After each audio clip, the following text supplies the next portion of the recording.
नमस्कार, मेरे साथ आप देख रहे हैं न्यूज गंगा और मैं हूं निशा भारद्वाज। सरकार ने दलितों के साथ किया सदी का सबसे बड़ा अन्याय, तो सदन में दहाड़े चंद्रशेखर ने कर दिया पूरी साजिश का पर्दाफाश। बाबा साहेब के सपनों को चकनाचूर करने की प्लानिंग, गरीब दलितों के बच्चों को अनपढ़ रखने का प्रयास, आंकड़े देखकर हो जाएंगे हैरान।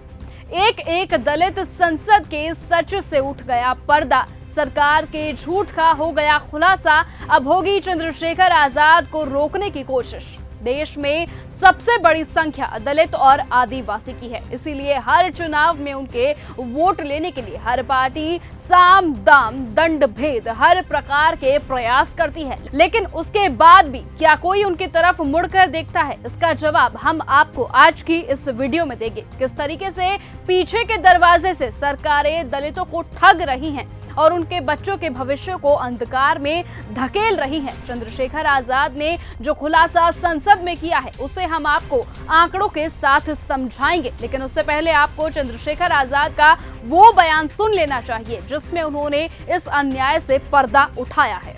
जब तक बेटियों की रक्षा नहीं होगी तब तक सर देश मजबूत नहीं होगा।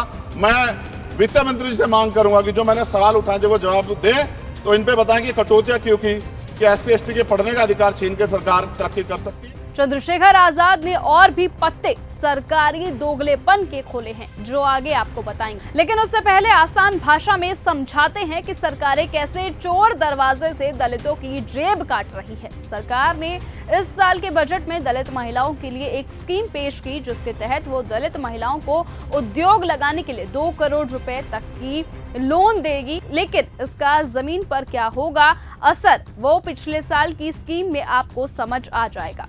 2024 से 2025 के बजट में सरकार ने दलितों के लिए एक योजना लेकर आई थी जिसका नाम था अनुसूचित जाति अभू योजना, जिसके लिए सरकार ने अलग से 240 करोड़ रुपए का बजट रखा था।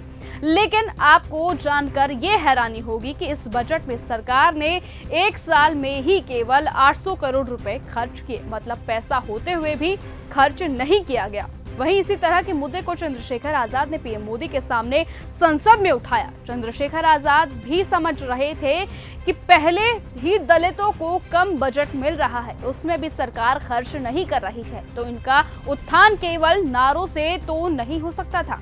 इसको आपको एक उदाहरण से समझाते हैं। पिछले बजट में भी सरकार ने दलित, आदिवासी और पिछड़े छात्रों के लिए 1836 रुपए की स्कॉलरशिप देने के वादे रखे थे, लेकिन उसमें भी 500 करोड़ रुपए बचा लिए और पूरे साल में केवल 1381 करोड़ रुपए ही खर्च किए। पिछली बार सरकार ने दलित छात्रों को पोस्ट मैट्रिक स्कॉलरशिप के लिए भी 63,060 करोड़ रुपए आवंटित किए थे, लेकिन इसमें भी सरकार ने 860 रुपए खर्च में बचा लिए और केवल 5,500 करोड़ रुपए ही खर्च किए। जो पैसा सरकार ने खर्च नहीं किया वो इतने हैं कि इससे कई हजार दलित छात्रों को स्कॉलरशिप देकर विदेशों में पढ़ने भेजा जा सकता था।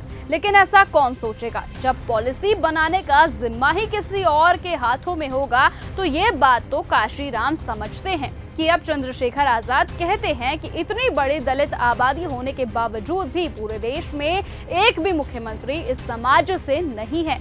ये किसी एक पार्टी का दोष नहीं है, इसमें सभी सरकार बराबर की भागीदार नजर आती है। जो दलित नेता संसद या विधानसभा में हैं, वो भी अपनी अपनी पार्टी की लाइन की वजह से चुप रहते हैं, लेकिन एक आवाज है जो संसद में हमेशा गूंजती रहती है। देश में दलित हर चुनाव के वक्त राजनीति के स्टेयर में होता है, लेकिन जब फायदा पहुंचाने की बात होती है तो सबसे पीछे क्यों चला जाता है? ये कभी शांत में बैठकर सोचना होगा और उसका क्या हल हो सकता है ये भी सोचना होगा। लेकिन उससे पहले कमेंट करके अपनी राय देकर जरूर जाना कि चंद्रशेखर आजाद ने जो मांग उठाई है वो सही है या गलत। फिलहाल आज की इस वीडियो में सिर्फ इतना ही। देश और दुनिया की तमाम बाकी खबरों से जुड़े रहने के लिए आप ऐसे ही बने रहें और देखते रहें चैनल न्यूज गंगा। नमस्कार। ऐसी ही खबरों को सुनने और देखने के लिए सब्सक्राइब करना बिल्कुल मत भूलिएगा चैनल न्यूज गंगा। खबरें अच्छी लगी तो लाइक का बटन दबाना बिल्कुल मत भूलिएगा। कमेंट बॉक्स में टाइप भी कर सकते हैं और हाँ, शेयर करना भी बिल्कुल मत भूलिएगा।